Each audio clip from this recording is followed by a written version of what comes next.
네, 시청자 여러분 안녕하십니까. 센투자플러스의 임동성입니다. 주말 즐겁게 잘 보내셨는지 모르겠습니다. 1월 16일 월요일 순서 시작을 하겠습니다.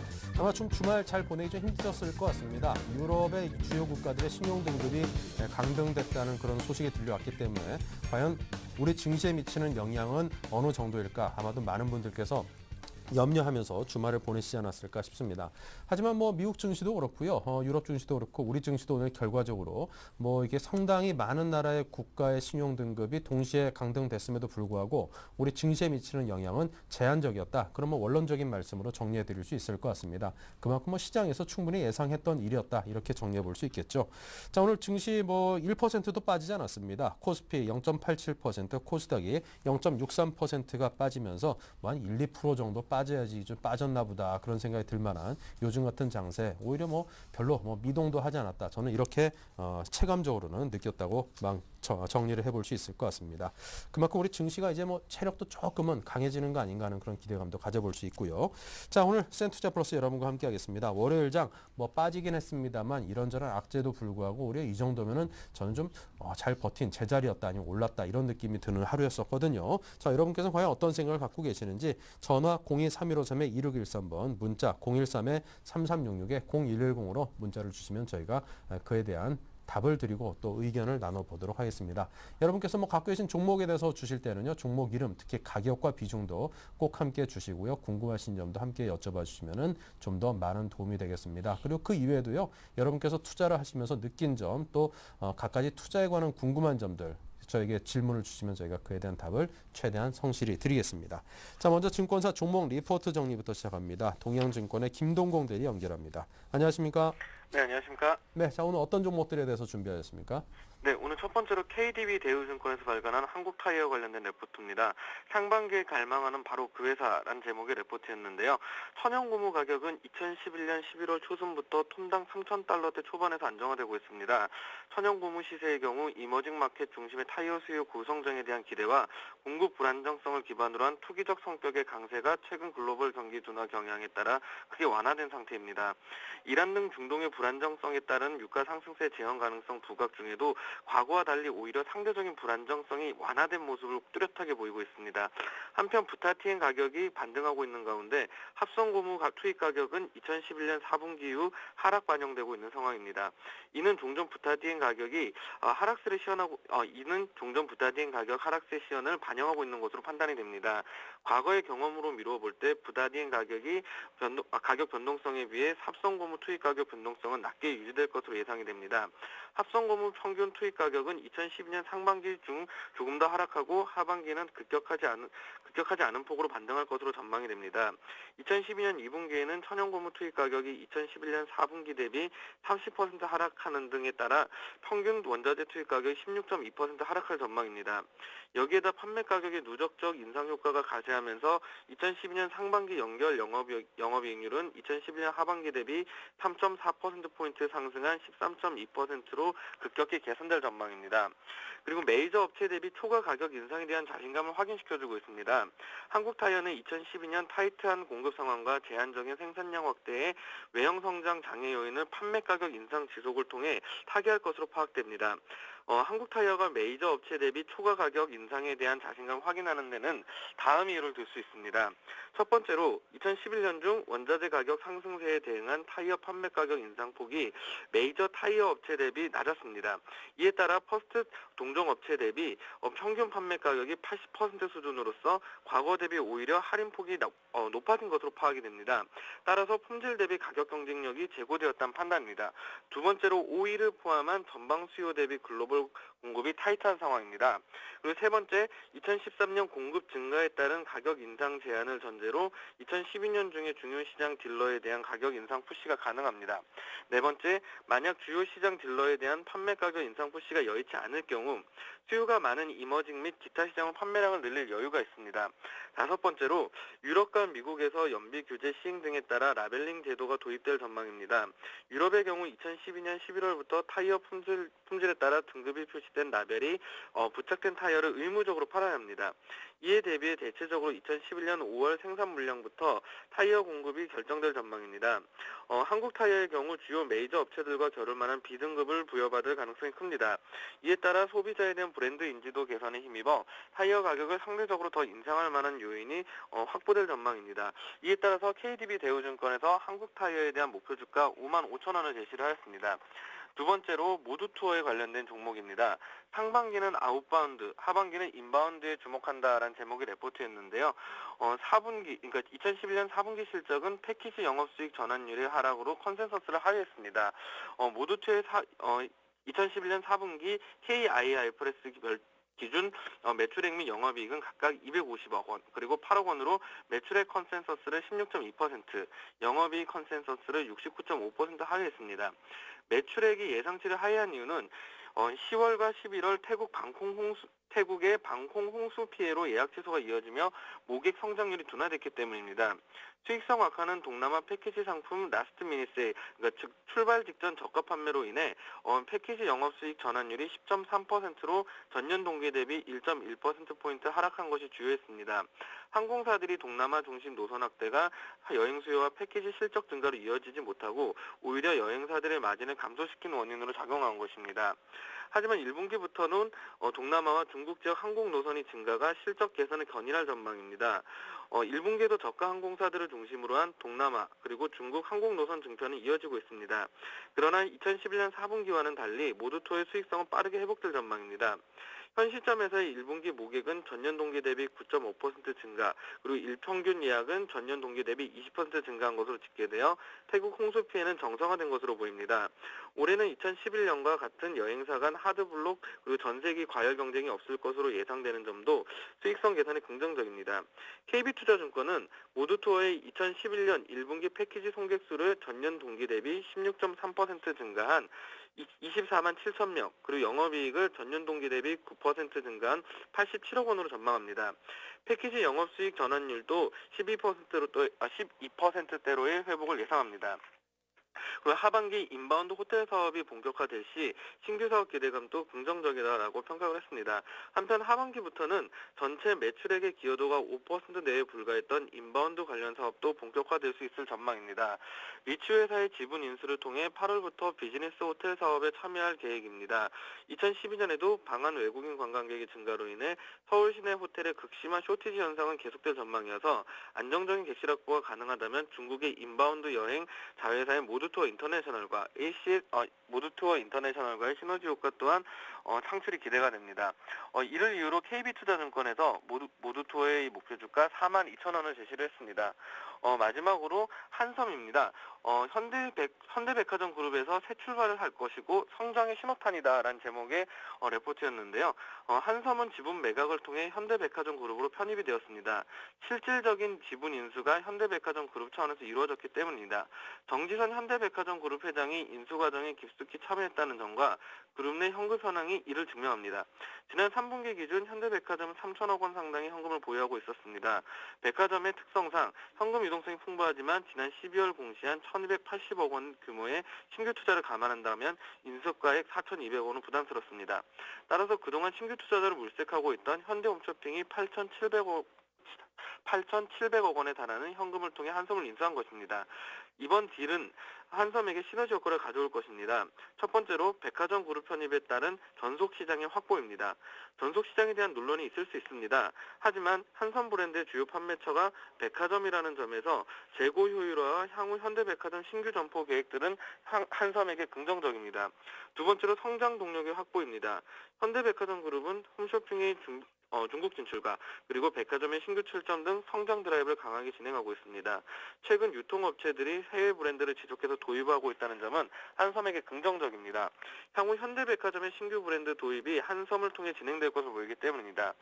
두 번째로 안정적인 실적 흐름은 지속될 전망입니다. 지분 매각에 따른 한섬의 영업 환경 변화는 크지 않을 것으로 보입니다. 그동안 한섬의 매각에는 항상 정재봉 회장과 문미수 기사 부재 시 브랜드력 유지가 관건이었습니다. 20년 이상 타임, 마인 브랜드가 백화점 내 매출 상위권을 유지했던 가장 큰 이유이기도 합니다. 그러나 현대홈쇼핑은 이사회 구성에만 참여하고 정재봉 회장을 포함한 기존 인력 등 존속할 것으로 보여 영업 환경에서의 변화는 제한적일 것으로 보입니다. 한섬은 기존 타임, 마인 시스템, 그리고 타임 업무 등 브랜드를 위주로 영업을 해왔습니다. 하지만 신규 브랜드 또 계속해서 연칭을 해왔지만 제일모직과 LG패션에 비하면 브랜드 확장은 미미했습니다. 향후 현대백화점 그룹의 상품 브랜드들이 한섬을 통해 도입될 것으로 보이며 외형은 지속해서 성장해 나갈 것으로 보입니다. 이 같은 이유를 들어서 3550원의 목표 주가를 한섬의 목표 주가 3550원을 제시를 했습니다. 네, 자 이렇게 해서 한국타이어 모두투어 한섬 세 종목에 관해서 여러분께 설명을 드렸습니다. 잘 검토해 보시고요. 지금까지 김동공 대리와 함께했습니다. 감사합니다. 네, 감사합니다.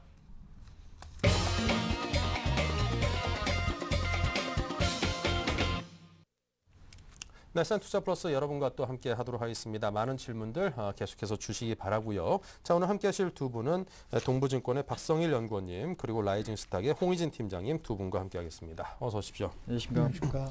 네, 먼저 전화 연결부터 시작을 하겠습니다. 안녕하십니까? 네, 안녕하세요. 네, 여보세요? 네, 전화 감사합니다. 예, 안녕하세요. 네, 자 어떤 종목이 궁금하십니까? 대한생명이요. 대한생명.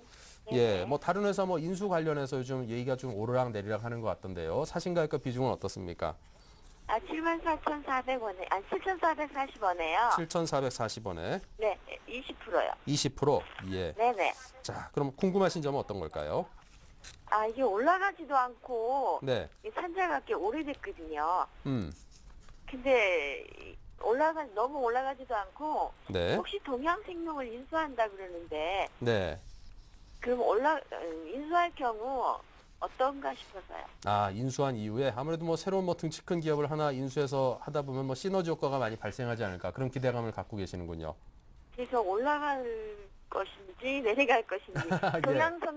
동양생명과의 주가 차이는 어떻게 해야 될 것인지 궁금해서요. 일단은 만약에 인수를 한다는 전제하에 인수라면 이게 주가에 긍정적인지 부정적인지 네네. 또 만약에 이게 올라간다라고 하면은 어느 정도까지 올라갈 수 있는 것인지 네네. 예, 그 뭐 가격에 대한 그 설정을 좀 해주시길 원하시는 거군요. 예.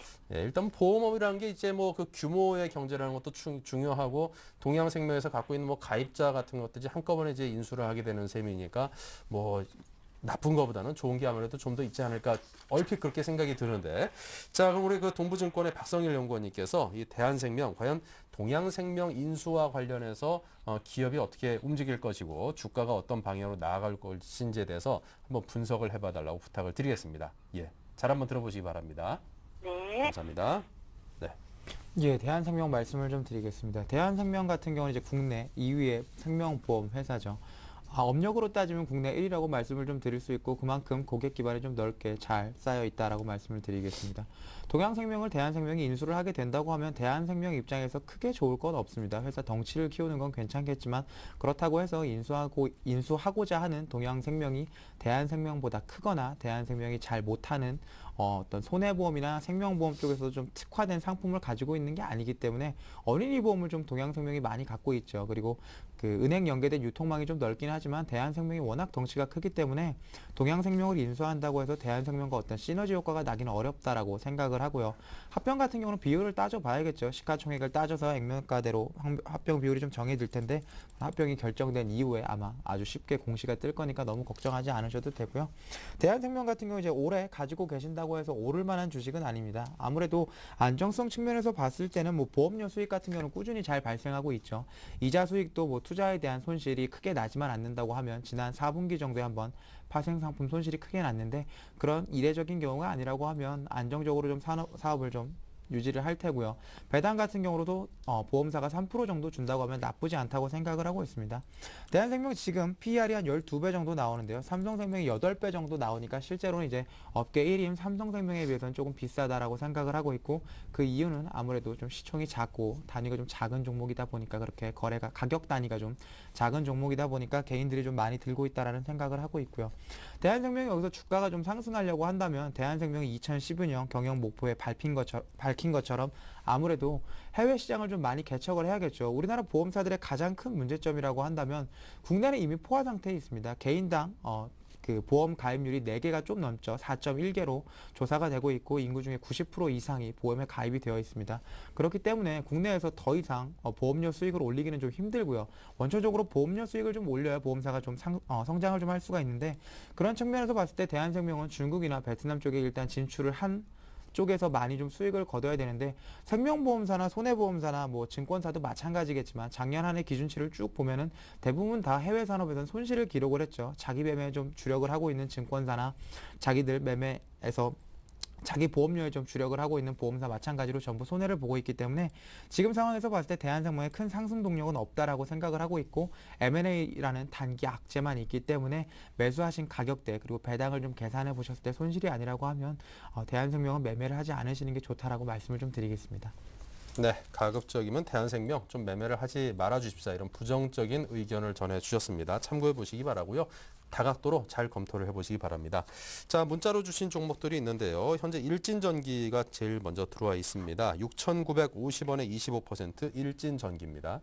자, 일단 매수하신 가격 대비 일단 소폭 좀 손실을 보고 계십니다. 일진전기 같은 경우는 전선 업체겠죠. 뭐 지금 전선이나 지금 전력망 구축에 좀 필요한 전력기기를 좀 생산을 하고 있는데 3분기 같은 경우, 그러니까 작년, 그러니까 3분기 같은 경우는 실적이 이제 상당히 좀 좋지는 않았습니다. 근데 4분기 실적이 좀 나와 봐야 알겠지만 아직까지 실적이 이렇다 할 만한 이제 뚜렷한 개선세를 좀 보이고 있지 못한 부분이 그동안의 주가 하락의 원인이었다라고 지금 말씀을 드릴 수가 있을 것 같고 일단은 전선주 같은 경우는 사회 인프라에 대한 투자가 늘어나면 늘어날수록 수혜를 가장 많이 받을 수가 있는데 현재 우리나라에선 그 부분이 상당히 좀 취약하겠죠. 건설업종이 부진한 것과 상당히 좀 일맥상통한 부분이 좀 있다라고 지금 말씀을 드릴 수가 있을 것 같은데 그만큼 일단 국내 시장보다는 해외 쪽으로 좀 진출을 많이 해야 되는데 아직까지는 이게 뚜렷한 가시적인 성과는 그렇게 크게 나오고 있지 않은 부분은 일단 부정적인 요인이다라고 지금 말씀드릴 수가 있을 것 같습니다. 하지만 지금 수급적으로 본다면 최근에 상당히 좀 좋은 흐름을 좀 보여주고 있는데요. 바닥권에서 거래량이 엄청나게 좀 터져주면서 주가는 상승 시도를 하고 있는 부분 상당히 좀 긍정적이다라고 지금 말씀을 드릴 수가 있을 것 같고 그 다음에 지금 오늘 같은 경우도 일단은 밑꼬리가 달리고 있는 부분 그 다음에 지금 241선에 대한 지지를 좀 보여주고 있는 부분은 상당히 좀 긍정적인 요인인 것 같습니다. 그렇기 때문에 수급적으로 봤을 때는 21선이겠죠. 6,500원 구간, 그러니까 6,500원을 손절 라인으로 좀 잡고 대응을 하신다면은 단기적으로 봤을 때 지난번에 고점, 그러니까 지금 단기적인 저항대까지 한 7,500원 선까지는 목표가를 충분히 지금 설정을 하실 수 있는 그런 시점에 놓여 있다라고 지금 말씀을 드릴 수가 있을 것 같은데 일단은 이 회사가 갖고 있는 뭐 자산 가치나 그다음에 지금 매출액 기준으로 봤을 때는 주가가 굉장히 좀 저평가가 되어 있죠. 그러니까 지금 펀더멘털 상으로 봤을 때도 지금 일단 상당히 좀 저평가가 되어 있는데 일단은 장기적으로 끌고 갈 것이냐 아니면 여기서 좀 단타를 하고 나서 끊어 먹을 것이냐를 좀 결정을 하셔야 될 것 같습니다. 그래서 지금 7,300원에서 7,500원 구간에 오면은 일단은 단기적인 차익 실현하시는 것이 좀 개인적인 생각에서 좀 좋지 않을까라고 지금 말씀을 드릴 수가 있을 것 같기 때문에 손절가 6,500원, 단기 목표가는 7,300원에서 7,500원 정도 설정하시면은 크게 무리는 없을 것 같다 한번 말씀드려보도록 하겠습니다. 네, 자 다음은 효성 ONB인데요. 7,950원에 20%입니다. 효성 ONB 7,950원에 20%입니다. 네, 효성 ONB 같은 경우에는 이제 유기질 비료 산업, 친환경 관련된 비료 산업을 좀 하고 있는데 정부 정책 수혜를 좀 받을 수가 있겠죠. 직불금 같은 경우 이제 농민한테 보조를 좀 많이 친환경 제품을 사용을 했을 때 해준다고 하면 효성 ONB의 매출이 좀 급증할 수 있겠지만 아직은 뭐 정부 정책에 대한 간단한 얘기, 코멘트만 나왔을 뿐이지 실제로 실적 증가세와 연결이 되고 있지는 않고요. 테마가 좀 연결이 된다고 해서 국제 곡물 가격이 좀 상승을 한다고 하면 뭐 조비를 비롯해서 조비나 남해화학이나 효성 ONB가 좀 움직일 수 있는데 지금은 그런 여건이 아니죠. 그러면 회사 자체죠. 펀더멘털의 능력만 가지고 과연 올라갈 수 있느냐를 봤을 때는 유기질 비료 사업이라는 게 내수가 100%입니다. 그렇기 때문에 우리나라 땅이 커지거나 우리가 비료를 많이 뿌려야 될 만한 일이 발생하지 않는다고 하면 기존에 하던 사업은 그냥 꾸준히 영위해가는 정도 안정성만 가지고 있지 성장성 측면에서는 크게 메리트가 없다라는 말씀을 좀 드리겠고요. 지금 사신 가격대가 사실 나쁘지 않습니다. 대부분 조비도 남해화학도 효성 OMB도 모두 저평가 구간에 있기 때문에 지금 상황에서 이게 거래량 없이 횡보할 확률이 가장 높다라고 말씀을 좀 드리겠고요. 이 상황에서 이제 테마나 아니면 정부 정책의 수혜를 받아서 한 번쯤, 두 번쯤 그리고 거래량이 터지면서 올라간다고 하면 그때는 이제 매도를 해서 수익을 10%, 20% 정도 내실 수가 있을 텐데 지금 매수하신 가격대가 7,950원이라고 하니까 한 마이너스 6, 7% 정도 되실 텐데 상한가 정도 한번 가면 10%가 나온다고 말씀을 좀 드릴 수 있겠죠. 그 정도가 됐을 때 그냥 빠져나오시는 게 본인이 이 종목에 대한 미련을 버리지 못하겠다고 하면 맞다라고 말씀을 드리겠고요.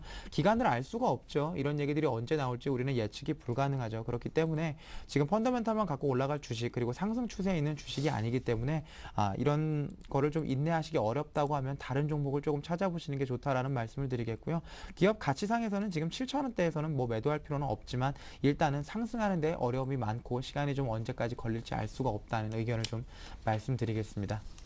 네. 자, 일진전기 그 속 시원하게 상담해드렸다고 대단히 고맙습니다. 이렇게 문자 주셨습니다. 답 문자 주신 우리 079-0971번님께 감사드립니다. 자, 다음은 현대모비스입니다. 31만 375원, 310-375원이네요. 예. 비중은 13%입니다. 네, 그렇습니다. 지금 매수하신 가격 대비 수익이 조금 나오고 계신 상황이기 때문에 일단은 심리적으로 굉장히 좀 안정이 돼 있으시겠죠. 그렇기 때문에 좀 올바른 좀 투자가 좀 가능하다 좀 말씀드릴 수가 있을 것 같습니다. 현대모비스 같은 경우에는 무엇보다 지금 지수가 상당히 좀 중요하고요. 그다음에 지금 부품주 같은 경우에는 현대기아차, 그러니까 완성차 업체가 얼마만큼 성장하느냐에 따라서 그 밑에 뭐 만도라든지 현대모비스 같은 그러니까 부품 업체들의 성장이 얼마만큼 이루어지는 부분은 아무래도 완성차 업체가 가장 좀 중요할 수 있다라는 걸 좀 기억을 하시기 바라겠습니다. 하지만 지금 최근의 흐름을 보신다면 상당히 좀 긍정적인 요인이 있죠. 지금 보시면은 8월 달부터 9월 달까지 외국인의 지금 지분이 계속해서 좀 증가를 하고 있습니다. 뭐 큰 폭의 증가는 아니지만, 그러니까 지금 주가는 빠지는데 외국인들은 오히려 그 매도세를 매수로 지금 그러니까 그 매도세를 오히려 좀 저가에서 좀 받아먹고 있는 흐름이 좀 나타나고 있기 때문에 장기적인 관점에서는 오히려 현대모비스 상당히 좀 메리트가 있는 그런 시점일 수도 있다라는 걸 좀 반드시 좀 기억을 하시기 바라겠고요. 그다음에 지금 장기 이평선이겠죠. 481선이 거의 다 올라왔습니다. 그러니까 지금 장기 이평선과 단기 이평선, 그다음에 지금 현재 주가와의 일단은 이격도가 상당히 좀 줄어든, 그러니까 지금 가격이 거의 이평선의 모든 이평선들이 수렴하는 모습을 좀 봤을 때는 주가가 여기서 추가적인 급락이 나오기보다는 어느 정도 좀 바닥을 조금 더 다진 다음에 상승을 다시 시작할 가능성이 좀 높은 시점이다라는 걸 좀 말씀을 드릴 수가 있을 것 같기 때문에 현재로서는 전저점이겠죠. 29만 원. 그러니까 29만 원을 손절가로 잡고 대응을 하시고요. 그다음에 지금 단기적인 목표가는 한 35만 원까지도 충분히 좀 지금 설정이 가능한 그런 시점이 아닌가라고 지금 말씀드리겠습니다. 하지만 35만 원까지 설정을 해드렸다 그래갖고 이 가격에 대한 도달 시간이 굉장히 빠르다 이렇게 말씀드리는 게 상당히 좀 어렵기 때문에 일단은 시간적인 여유를 좀 두시고 좀 대응하실 필요가 있는 그런 종목이 아닌가. 그러니까 지금 대형주가 단기적으로 많이 오르기에는 상당히 좀 어려운 국면이기 때문에 아무래도 좀 시간이 좀 필요한 만큼 좀 여유를 갖고 투자하는 습관이 좀 필요해 보이는 그런 구간이다. 한번 말씀드려보도록 하겠습니다. 네, 참 오랜만에 들어온 종목 보혜양조가 있습니다. 1,310원에 30%인데 이건 매도할까요? 하셨습니다. 액면 분할이 아마 결정돼 있죠? 예. 네. 약분을 해서 지금 뭐 1,045원 정도까지 내려와 있는 네. 상황인데 보혜양조는 일단 주류 쪽 사업을 하고 있죠. 근데 하이트 진로, 업계 1위인 하이트 진로가 최근에 주가가 많이 하락을 했죠. 아무래도 국내 세계적인 경기가 좋지 않다 보니까 주류 쪽 소비가 좀 좋지 않다라는 말씀을 좀 드리겠고요. 그리고 전남 지역, 광주 지역에 특화된 보혜양조 같은 경우에 이제 입세주나 보혜 복분자를 좀 주력 상품으로 하고 있는데 지역 전통주 같은 경우에도 뭐 지역 경기가 살아나지 않는다고 하면 일반적으로 그렇게 좋은 상황은 아니다라고 말씀을 드리겠고요. 보혜양조 지금 액분을 해서 거래량이 조금 늘어났기 때문에 올라갈 여지가 없는 건 아닙니다. 거래량이 늘어났다는 얘기는 이제 개인들께서 조금 관심을 가질 수 있는 상황이긴 하지만 그럼에도 불구하고 보혜양조가 액분 전 가격인 뭐 1,400원, 1,500원대까지 다시 한번 올라가기는 좀 어렵지 않겠느냐는 생각을 하고 있습니다. 아무래도 주류 산업 같은 경우는 안정성은 충분히 있죠. 크게 막 위축이 되진 않지만 올해 보혜양조 같은 경우는 큰 폭의 좀 적자로 전환을 했죠. 그만큼 아무래도 지역 경제가 조금 어렵다라는 생각이 들고 있고요. 그렇기 때문에 들고서 버티신다고 해도 예전 가격까지 가기는 조금 어렵고 지금 상황에서 봤을 때는 60일 이평선 정도 지지를 받으면서 횡보를 하거나 소폭의 상승 1,100원과 1,000원 사이의 박스권 정도를 형성할 거다라고 보고 있습니다. PR 9배, 10배 왔다 갔다 하기 때문에 아직은 뭐 고평가 논란이 나올 만한 가격대는 아니라고 보고 있지만 여기서 1,000원 밑으로 내려가면 의외로 로스컷 물량이 많이 나올 수가 있기 때문에 주의하셔야 되고요. 그렇기 때문에 매도하셔야 되냐고 물어봤는데 개인적으로 본인이 지금 손실이 좀 꽤 많이 나셨죠. 손실분에 대한 감내가 가능하다고 하시면 아무래도 그 주식을 고르실 때는 안정성과 성장성 모두를 고려하셔야 되는데 최근에는 이제 지수가 많이 흔들리고 세계적으로 좀 위축될 만한 일들이 많이 일어나다 보니까 안정성 측면에서 자꾸 고려를 해서 주식을 고르시는데 안정적인 주식이 본인이 생각하는 것만큼 그렇게 안정적이지는 않죠. 그렇기 때문에 성장성과 안정성 모두 고려를 해서 성장성에도 어느 정도 점수를 줘서 매수를 좀 하시는 게 좋다라는 말씀을 드리면서 인내하실 수 있으면 매도하시라고 말씀드리겠습니다. 네. 자, 계속해서 또 전화 연결 시도하겠습니다. 안녕하십니까? 네, 안녕하십니까. 네, 전화 감사합니다. 예. 네네. 자, 궁금하신 종목이 어떤 걸까요?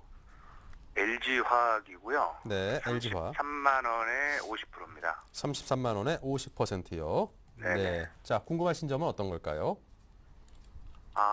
그동안 뭐 여러 가지 이유로 많이 그 주가가 내려왔는데 네. 요 며칠 이제 반짝 올랐거든요. 네. 이게 뭐 많이 내려간 거에 대한 단기간의 그 기술적 반등인지 네. 아니면 좀 전에 말씀하신 그 성장성에 기반을 둔 장기적인 그 대세 상승인지 또 각각의 다른 목표가나 손절까지 알고 싶어서 전화드렸습니다. 네, 알겠습니다. 자, 그럼 그 주신 질문에 대해서 우리 홍희진 팀장께서 지금 LG화학을 분석을 하고 계시니까요. 자, 그에 대한 답을 들려드리겠습니다. 참 오랜만에 이렇게 전화 그 상담이 신청 들어온 LG화학이라서 저도 좀 많이 궁금한데요. 답변 함께 한번 잘 들어보시죠. 네네. 예, 감사합니다. 네.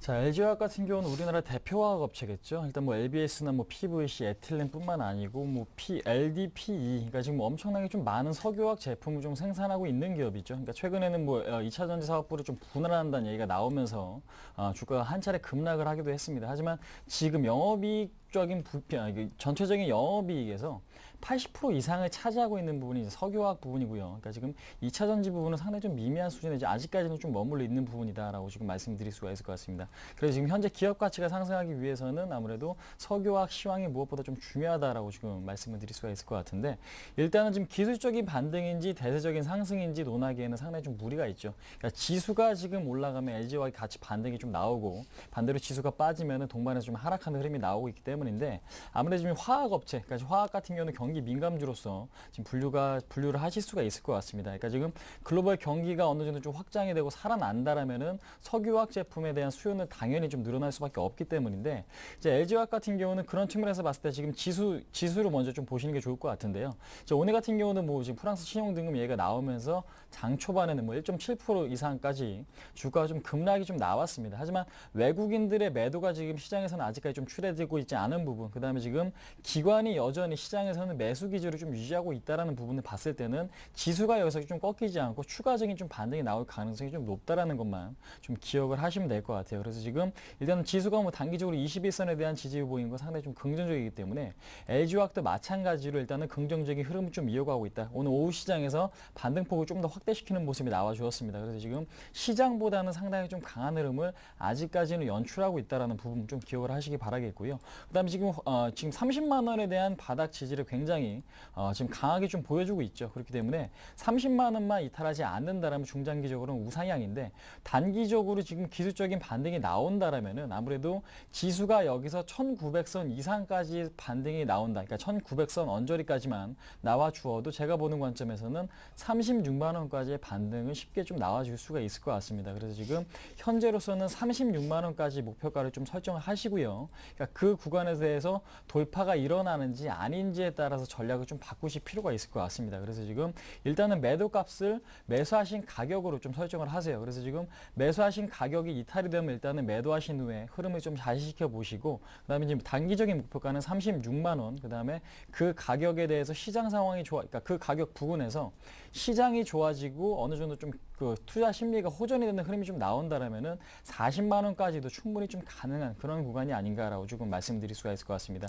또 하나 말씀드리면은 중국이 경기 성장, 그러니까 지금 GDP 성장률이 아마 지금 1분기 같은 경우에는 8%, 그러니까 작년 4분기겠죠. 작년 4분기에 한 8% 정도로 지금 10분기만에 지금 최저치를 좀 기록할 수 있다는 부분이 좀 기록할 수 있다는 부분이 좀 나왔었는데 아무래도 중국이 그에 따른 경기 성장에 대한 정책을 좀 쓸 가능성도 높기 때문에 그러면은 화학 업종도 단기적으로 좀 급반등이 좀 나타날 수가 있기 때문에 그러한 부분들 일단은 단기적인 상승 모멘텀으로 충분히 작용을 할 수 있겠다 한번 말씀드려보도록 하겠습니다. 네, 자 이렇게 해서 LG화학에 대해서 아주 상세하게 풀어드렸습니다. 잘 한번 대응해 보시기 바랍니다. 자, 다음 종목은 바이넥스입니다. 9,890원에 10%. 요즘 이 종목 좀 관심 갖는 분들이 많은데 저 아는 분도 이거 단타해가지고 돈 좀 이렇게 수익 올렸다고 막 좋아했던 기억이 나는데 며칠 전에 어떨까요, 앞으로는? 예, 바이넥스 같은 경우는 일단 안정성 측면에서 봤을 때는 뭐 회사는 적지 않은데 시총은 1,700억 굉장히 안전하지는 않죠. PER을 측정할 수가 없는데 그리고 최근에 BW나 CB 물량이 좀 많이 나오면서 물량 부담감도 많이 작용을 하고 있는 모습입니다. 바이넥스가 이제 회사 측면 세포줄기 치료제를 만들거나 이제 바이오 시밀러를 하는 것 말고 이제 성장성 측면에서 봤을 때는 아무래도 삼성 바이오 시밀러와 합작사를 좀 설립을 해서 삼성과 같이 사업을 한다는 것 자체가 바이넥스의 가장 큰 성장 동력이라고 하겠죠. 삼성에서 인수한 제넥신과도 같이 일을 하고 있고 오늘 인피니티 헬스케어 쪽 공시를 보게 되면 삼성에서 좀 공격적으로 이런 작은 회사들 좀 매입을 좀 하고 있죠. 그렇기 때문에 바이넥스 인수 가능성도 없다라고 말씀을 드릴 수는 없고요. 그렇기 때문에 이런 종목 같은 경우는 이제 기술적으로 좀 매매를 잘 하셔야 됩니다. 펀더멘털 측면에서 봤을 때는 돈을 벌려면 아직 멀었죠. 실제로 바이넥스가 세포 치료제를 만들거나 삼성과 바이오 시밀러 시장에 같이 진출을 해서 먼 훗날 실적이 발생할지는 모르겠지만 그런 걸로 지금 이 주식을 판단해서 매도를 하시기를 너무 기간이 많이 걸리고 그렇기 때문에 기대감을 좀 잘 생각을 해보셔야 될 텐데 기대감이 잘 작용돼 있는 구간, 그러니까 매수한 사람들이 많은 개인들 매수세가 많은 구간을 잘 보셔야 됩니다. 지금 보시면 6,500원부터 8,000원까지 개인 매수세가 좀 많이 있었죠. 그 이후로 지금 11,000원까지 상승을 한 이후에 BW, CB 관련 물량들이 좀 나오기 시작하면서 하락을 하고 있는데 지지받는 구간을 잘 보셔야 됩니다. 여기서 거래량이 계속해서 터지면서 음봉이 나온다고 하면 매수를 해볼 만하진 않고요. 거래량이 좀 줄어들면서 도지가 형성이 되는 부분을 좀 잘 찾으셔서 지금 바이넥스 같은 경우에는 추가적으로 매입을 하실 수가 있습니다. 비중이 10% 정도밖에 되지 않으시고 9,000원대에 물리셨다고 생각을 하고 있으면 지금 제 개인적인 생각에는 8,000원 초반 그리고 7,000원까지도 한번 올 수 있다라고 보고 있습니다. 물량이 나오기 시작을 했고 장대 음봉이 출혈을 하고 있기 때문에 여기서 추가적으로 매수를 해서 10,000원 정도에도 한 번 더 빠져나오시는 기술적 매매에 좀 집중을 하시는 게 좋을 것 같고요. 기술적 매매를 하든 펀더멘탈 매매를 하든 주식을 수익을 내는 게 어쨌든 결론적인 목표이기 때문에 본인한테 잘 맞는 부분을 좀 찾으셔야겠지만 그렇다고 하더라도 일단은 펀더멘털보다는 기술적으로 접근하는 게 조금은 더 어렵고 리스키하다는 걸 조금 좀 알아두셨으면 좋겠다고 말씀을 드리면서 일단은 지금 가격에선 홀딩 그리고 8,000원 미만에서는 추가 매수를 한 이후에 9,000원 이상에서 빠져나오시는 전략 말씀드리겠습니다. 네. 이래저래 좀 전문가분들의 도움을 좀 받아가면서 이렇게 매매를 하실 필요도 좀 있지 않나 그런 생각이 듭니다. 결정하시기 전에 꼭 저희 센투자 플러스에 연락하셔가지고요. 우리 전문가분들과 함께 좀 상의하시고 검증 받으신 후에 매매해 보시는 것도 좀 더 안전성을 높일 수 있는 방법이 아닌가 싶네요. 자, 다음은 큐로콤입니다. 5,000원에 20%입니다. 큐로콤 같은 경우는 자회사에 대한 기대감이 있습니다. 그러니까 스마젠이라고 하는 기업이 일단은 지금 미국에서 지금 에이즈 백신 그러니까 에이즈 백신 연구 허가를 좀 받았다라는 부분이 일단은 지금 호재로 좀 작용하면서 주가 좀 급등이 나왔죠. 근데 지금 아무래도 좀 주가 1차적인 상승 이후에 차익 매물이 좀 나오는 그런 구간이기 때문에 현재로서는 좀 리스크 관리가 좀 필요한 그런 구간이 아닌가라고 조금 말씀을 드릴 수가 있을 것 같고 큐로콤이랑 지엔코 상당히 그런 같이 움직여주는 흐름을 좀 보여주고 있는데 현재 힘으로 봤을 때는 지엔코의 흐름이 조금 더 개선이 되고 있는 그런 측면이다. 하지만 둘 다 흐름이 거의 다 비슷하기 때문에요. 그러니까 수급 상황이 무엇보다 좀 중요하다. 근데 이제 기업 자체에 대해서는 뭐 기본적으로 뭐 사업성에 대한 부분 때문에 그러니까 장기적인 투자라기에는 상당히 좀 무리가 있는 그런 종목이 아닌가라고 지금 말씀을 드릴 수가 있을 것 같고 단순히 좀 개별적인 좀 테마에 의해서 좀 움직여주고 있다라고 이해하시면 될 것 같습니다. 그만큼 리스크 관리가 상당히 좀 중요한 그런 종목인데요. 일단 지금 매수하신 가격이 5,000원이고 비중을 보니까 한 20% 정도 지금 매수를 하신 것 같은데요. 오늘 같은 경우는 일단은 좀 급등이 나오다가 윗꼬리가 달리는 모습이죠. 그러니까 차익 실현 매물이 좀 쏟아지고 있다라고 이해하시면 될 것 같은데 5일선에 대한 안착이 이루어져야 추가적으로 저항대 돌파 시도가 나올 텐데 현재로서는 단기 저항선에도 좀 밀리는 모습 상당히 좀 부정적이다라고 지금 말씀을 드릴 수가 있을 것 같습니다. 그렇기 때문에 현재로서는 어제 지금 지난주 금요일이겠죠. 전저점 그러니까 지금 4,100원이 일단은 1차적인 좀 지지선으로 역할을 해줘야 되는데 그 지지선이 만약에 무너질 경우에는 추가적인 하락도 좀 충분히 가능하다. 근데 이제 아무래도 오늘 좀 돌파 시도가 나왔기 때문에 4,500원 이상권의 내일 돌파 시도가 다시 한번 나올 가능성은 있다라고 이해하시면 될 것 같아요. 그래서 지금 4,600원 정도 선에서 일단은 거래량이 오늘보다 조금 더 많은 그러니까 양봉이 나와준다라면 홀딩이 가능하겠지만은요. 그게 아니라면 일단은 4,600원 정도 선에서 좀 끊어주시는 것도 상당히 좀 좋을 것 같습니다. 그래서 지금 아무래도 이 종목 이런 종목 그러니까 지금 수급이 주가에 영향을 많이 끼치는 이런 종목 같은 경우에는 장중에 변화를 읽어가면서 좀 대응 전략을 짜드리는 것이 상당히 좀 좋거든요. 근데 지금 일단 종가만 보고 지금 대응 전략을 짜기는 상당히 좀 무리가 있을 것 같아요. 그래서 지금 현재 국면에서는 일단은 손절가를 일단은 그 4,100원 정도 좀 설정을 하시고요. 그다음에 지금 4,600원에 대한 안착이 있다라면은 홀딩이 가능하겠지만 그렇지 않을 경우에는 일단은 매도하신 다음에 흐름을 좀 다시 지켜보시는 전략도 상당히 좀 좋을 것 같다. 한번 말씀드려보도록 하겠습니다. 네, 자 다음은 시그네틱스입니다. 시그네틱스 5,040원에 20%입니다. 예, 시그네틱스 같은 경우 이제 삼성전자가 비메모리 쪽 관련된 투자를 조금 많이 하겠다라는 얘기를 하면서 주가가 많이 상승한 이후에 조정을 좀 받고 있습니다. 시그네틱스 자체적으로 성장 동력을 좀 본다고 하면요. 아무래도 비메모리 반도체 패키징 업체인데 47% 정도 비메모리 반도체 본연의 사업에서 투자를 좀 하고 있는데 비메모리 반도체 같은 경우는 메모리 반도체와 좀 다르게 대량 생산을 할 수가 없죠. 다품종 소량 생산 방식이기 때문에 삼성전자가 본인들이 하는 것보다는 차라리 아웃소싱을 하는 게 돈이 덜 듭니다. 그렇기 때문에 하나마이크론이나 이제 시그네틱스 같이 후공정 비메모리 업체 같은 경우는 충분히 수혜를 볼 수 있다라는 생각을 좀 하고 있고요. 그렇기 때문에 기관이 잠깐 들어왔다 하는 구간들이 생기죠. 2, 3개월 정도 비메모리 반도체에 대한 얘기가 나오면 기관들이 좀 들어왔다 나갔다 하는 모습들을 좀 보이고 있고 메모리 반도체 같은 경우는 이제 삼성전자와 하이닉스가 거의 독점적 구조를 가지고 있지만 전체 메모리 시장에서 30% 정도밖에 되지가 않습니다. 실제로는 비메모리 시장이 훨씬 크죠. 그렇기 때문에 삼성전자가 안정적인 영업수익을 기반으로 해서 비메모리 쪽에 투자를 한다고 보면 아주 중장기적으로 봤을 때 하나마이크론이나 시그네틱스 같은 경우는 수혜를 볼 수가 있습니다. 지금 근데 매수하신 가격대가 조금 높죠. 5,040원이라고 한다면 거의 고점에서 매수를 하셨는데 장이 좋았고 코스닥 같은 경우 이제 540선을 돌파해서 예전같이 뭐 700까지 가는 현상이 좀 벌어졌다고 하면 시그네틱스도 분명히 수혜를 좀 볼 수 있습니다. 작은 종목들은 일단 코스닥이 좀 움직여줘야 되는데 코스닥이 좀 못 움직여주고 있죠. STS 반도체나 하나마이크론이 조금 치고 나가줘야 되는데 그러지 못하고 있기 때문에 5,000원 돌파가 조금 어려운 상황인데 이 구간대에 매물대가 있기 때문에 중장기적으로 봤을 때 매수하신 가격대 5,040원까지 도달은 할 수 있겠지만 물량을 돌파하는 데는 시간이 좀 걸릴 것입니다. 그럼에도 불구하고 중장기적으로 봤을 때 올 한 해 그리고 내년까지 본다고 보면 삼성전자의 투자 수혜를 직접적으로 받을 수 있는 시그네틱스 같은 종목은 한번 장기 투자를 해보시는 것도 나쁘지 않다라는 말씀을 드리겠고요. 기술적으로 봤을 때 이제 3,490원에서 바닥을 한번 찍고요. 저점을 높으면서 지금 쌍바닥 패턴이 나와주고 있기 때문에 지금부터 한 60일 이평선까지는 충분히 올라갈 수 있는 여력이 되고요. 그 이후에는 아무래도 시장 상황을 좀 봐야겠죠. 시장이 좀 불안합니다. 그렇다고 악재에 민감하지도 호재에 민감하지도 않은 시장이긴 하지만 거래가 좀 부진한 가운데 좀 불안한 모양을 보여주고 있기 때문에 시장에 좀 많이 의지를 해야 됩니다. 4,500원대까지는 일단은 갈 수 있다라고 말씀을 드리겠고요.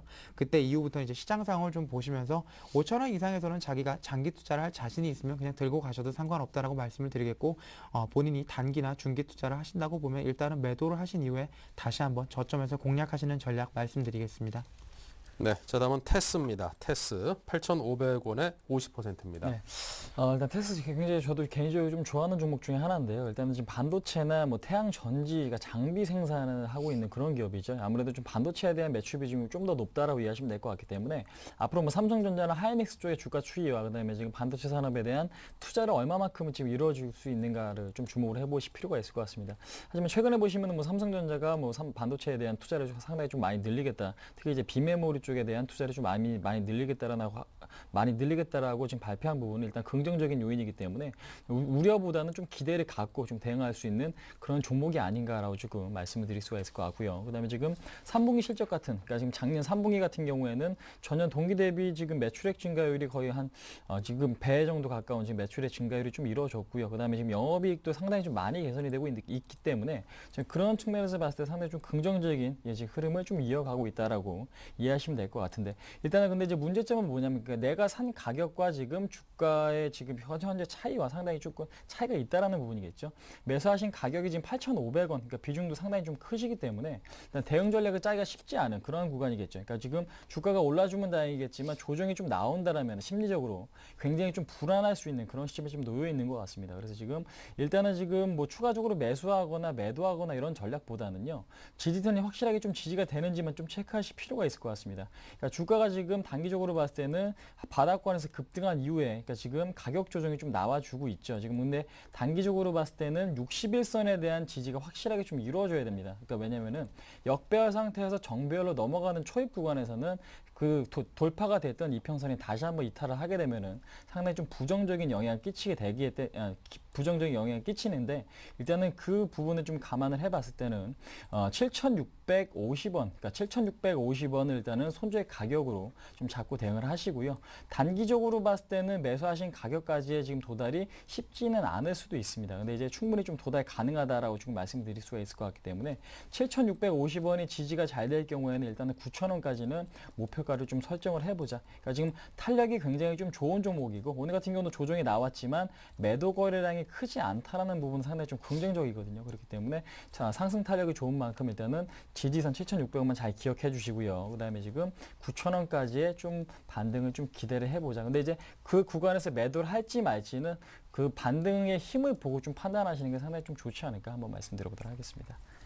네. 자, 계속해서 전화 연결 또 하겠습니다. 오늘 전화 주신 분들 많으신데요. 안녕하십니까? 예. 네, 안녕하세요. 안녕하세요. 네, 전화 감사드리고요. 궁금하신 종목은요? 예, 다음입니다. 다음, 예. 코스닥의 다음. 예, 잘 알고 있습니다. 네이버 다음, 다음입니다. 예, 사신 가격과 비중은 얼마나 될까요? 비중은 40%고요. 40% 절반 가까이. 사신 가격은요? 매입 가격은 126,800원입니다. 126,800원. 일자는 1월 5일. 네. 자, 얼마 안 되셨군요, 사신 지가. 네, 네. 예. 자, 뭐 굳이 다음을 이렇게 딱 사신 그 이유라도 있습니까? 아니면 누가 뭐 이렇게 좀 비밀스럽게 좋은 얘기라도 혹시 예. 전해 주신 거 아닙니까? 그건요. 예. 서울 경제 방송에서 네. 다른 사람이 그 종목 상담을 하는데 네. 내가 그 힌트를 얻어 가지고 아하. 매입을 했거든요. 예. 저도 가끔 좀 그런 경우가 있는데요. 이렇게 뭐 투자 상담 이렇게 막 하시다가 딱 보면은 이렇게 좋은 기업이 이렇게 많이 떨어져 있었나 싶어 가지고 딱 보면은 막 전에 막 높은 가격 대 막 절반 가까이 떨어져 있고 그러면 예, 저도 예. 아, 땡큐 그러면서 이렇게 사기도 하고 그러는데 그러셨군요. 네, 네. 예.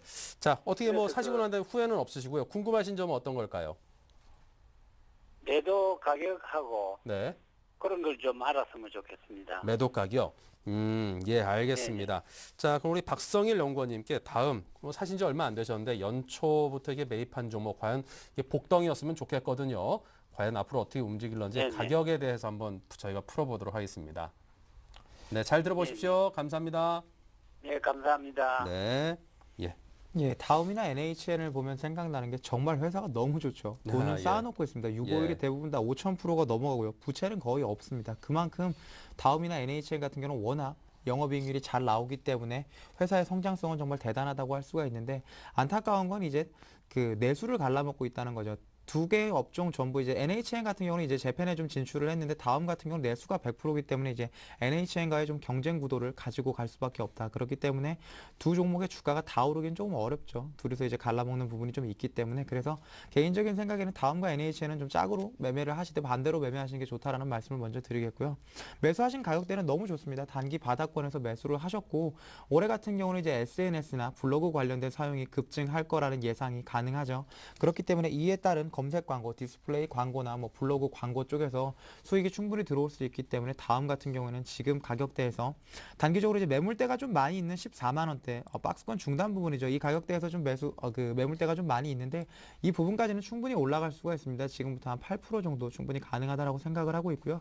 14만 원대 이상으로 가려고 한다고 하면 아무래도 다음이 매출처 다변화를 해야 될 텐데 온라인 광고 시장 같은 경우는 규제에 관련된 내용들도 아주 빠르게 급변을 하고 있고 그거에 대해서 이제 시청자분들도 감지를 하기가 쉽지 않으시기 때문에 단기적으로 그냥 마음 편하게 14만 원 정도 되면 매도를 한다라고 생각을 하시면 좋을 것 같고 단기 저점 사신 가격대 밑으로 내려간다고 하면 다음이나 NHN 쪽에 좀 안 좋은 악재에 관련된 뉴스가 좀 나왔다라고 생각을 하고 있기 때문에 지금 본인이 매수하신 가격대에서 조금이라도 밑으로 내려가신다고 하면 과감하게 손절을 하시는 게 워낙 좋은 가격에서 사셨기 때문에 하시는 게 맞다라고 생각을 하고 있고요.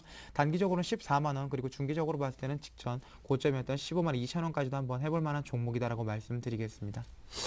네, 자 다음은 코리안리 보겠습니다. 좋은 회사인데 13,800원에 40%입니다. 그렇습니다. 좋은 회사 맞습니다. 예. 일단은 재보험사겠죠. 이제 보험회사를 위한 지금 보험사다라고 이해하시면 될 것 같고요. 일단 코리안리 같은 경우는 지금 매수하신 가격 13,800원에 40% 지금 수익권이시기 때문에 상당히 좀 여유롭게 투자를 하실 수가 있다라고 좀 말씀드리겠는데 일단 얼마 전에 태국 홍수 때문에 그러니까 상당히 좀 큰 일회성 손실이 좀 발생을 했습니다. 하지만 기업 가치에 영향을 줄 만한 부분은 아니기 때문에 일단은 뭐 크게 우려감은 좀 가지실 필요는 없다. 그러니까 그 증거로서는 최근에 일단 기관의 매수가 다시 한번 좀 유입이 되고 있다는 부분이겠죠. 그렇기 때문에 전체적인 큰 틀에서 봤을 때는 우상향으로 좀 가고 있지만은 그러니까 지금 일반적인 개인 투자자분들이 이 종목을 투자하기 위해서는 상당한 좀 인내심이 요구되는 그런 종목이다. 왜냐면은 계단식으로 조금씩 계속해서 좀 상승을 하고 있는 그런 패턴을 좀 그려가고 있기 때문이죠. 근데 이제 보험업종 같은 경우는 아무래도 금리 인상기가 경기 회복기의 상승 탄력이 굉장히 좀 좋아지고 있는데요. 아무래도 아직까지는 본격적인 상승 국면에 놓여 있지는 않다라고 조금 말씀드릴 수가 있을 것 같습니다. 하지만 지금 기업이 뭐 실적 대비 굉장히 좀 저평가가 되어 있다는 부분, 그러니까 이 부분은 아무래도 지금 신규적으로 좀 매수할 수 있는 그런 지금 매수가 몰리는 이유 중에 하나다라고 지금 말씀을 드릴 수가 있을 것 같은데 일단 주봉상 보시면 아시겠지만 일단은 2010년 중반 정도가 아무래도 변곡점인 것 같아요. 그때부터 이제 주가 자체가 정배열로 좀 전환이 되면서 계속해서 조금 다시 한번 그러니까 주봉상 정배열로 좀 넘어가면서 전고점 16,000원까지 돌파 시도가 쭉 나왔는데 아무래도 지금 지수가 본격적으로 회복을 하면은 16,000원을 넘어서 2만 원까지도 충분히 상승 가능한 그런 종목이 아닌가라고 지금 말씀을 드릴 수가 있을 것 같습니다. 근데 이제 중요한 것은 그만큼 얼마가 좀 지지가 잘 되는지가 상당히 좀 중요할 것 같다라고 지금 말씀을 드릴 수가 있을 것 같기 때문에 현재로서는 13,500원 구간이겠죠. 그러니까 지금 전 저점 라인 요 구간인데 13,500원을 일단은 손절가로 잡고 대응을 하시고요. 그 다음에 지금 단기적으로 지금 투자를 하실 계획이시라면 16,000원 정도까지 목표가를 설정을 하시고 그렇지 않고 나는 이 종목을 좀 몇 년간 갖고 있을 수 있다라는 관점이면은 한 2만 원까지도 충분히 상승 가능한 그런 종목이 아닌가. 하지만 지금 제가 봤을 때는 비중이 40%면 적은 비중이 아니기 때문에 그러니까 지금 장기 투자하기에 상당히 좀 무리가 있는 그런 비중이다라고 좀 말씀을 드릴 수가 있을 것 같아요. 그래서 지금 16,000원의 절반을 더시고 나서 나머지 20%만 2만 원까지 홀딩하시는 전략도 상당히 좀 좋지 않을까 한번 말씀드려보도록 하겠습니다. 네, 시간이 얼마 없는데 한 종목만 딱 끝으로 짧게 해보죠. 삼성중공업입니다. 35,000원에 20%입니다. 예, 삼성중공업 같은 경우는 회사는 이제 설명할 필요가 없죠. 국내 대형 3사 중에 하나고요. 삼성중공업은 이번에 수주 관련된 이슈가 나오기 시작을 하면서 주가가 많이 상승을 했는데 꼭 수주가 아니더라도 삼성중공업 자체적으로 봤을 때도 컨테이너가 아닌 FPSO나 LNG선이 주력이기 때문에 이런 고부가가치선은 아무래도 유가 상승기에는 직접적인 자원 개발사들의 수주를 통해서 수혜를 볼 수 있다라는 말씀을 먼저 드리겠고요. 수주를 함으로써 10% 정도 이제 선수금이 들어오게 되죠. 선수금 투자에 대한 대부분의 투자 수익은 당연히 삼성중공업 측에서 가져가기 때문에 수주를 많이 하면 많이 할수록 쌓인 선수금을 가지고 삼성중공업이 만들 수 있는 이자 수익이 커집니다. 그렇기 때문에 조선사 같은 경우는 유럽발 이슈가 직접적으로 조선사 대형 3사 특히 플랜트에 집중을 하고 있는 대우조선해양과 삼성중공업에 영향을 미치지만 않는다고 하면 지금 드디어 꼬리를 들고 다시 한번 박스권 돌파를 시도하고 있는데 기관 매수가 아주 강력하죠. 그렇기 때문에 매수를 깨고 내려왔던 매물대가 좀 많이 있는 4만 원까지도 한번 충분히 볼 수 있는 종목이다라고 말씀을 드리겠고 유럽 쪽이 좀 진정된다고 하면 예전 고점이었던 49,900원도 중기 아주 장기적으로 봤을 때는 가능한 종목이다라고 말씀을 좀 드리겠습니다. 네, 자 이렇게 해서 오늘 종목 상담은 여기서 마칩니다. 오늘은 동부증권의 박성일 연구원님, 라이징스탁의 홍희진 팀장님 이 두 분과 함께했습니다. 여러분께서 이 성공 투자하시기 위해서 도움 주시는 분들이신데 오늘도 수고 많으셨습니다. 감사합니다. 네, 감사합니다. 네, 1월 16일 월요일 순서를 마치겠습니다. 저도 주말에 유럽에서 이렇게 많은 나라가 동시에 신용등급 강등에 게다가 프랑스까지 좀 염려되는데 그랬는데 그런 대로 우리 증시 오늘 잘 마감을 한 것 같습니다. 내일부터 이런 악재 훌훌 털어버리고 다시 또 좋은 모습 보이길 기대하면서 인사드리죠. 감사합니다.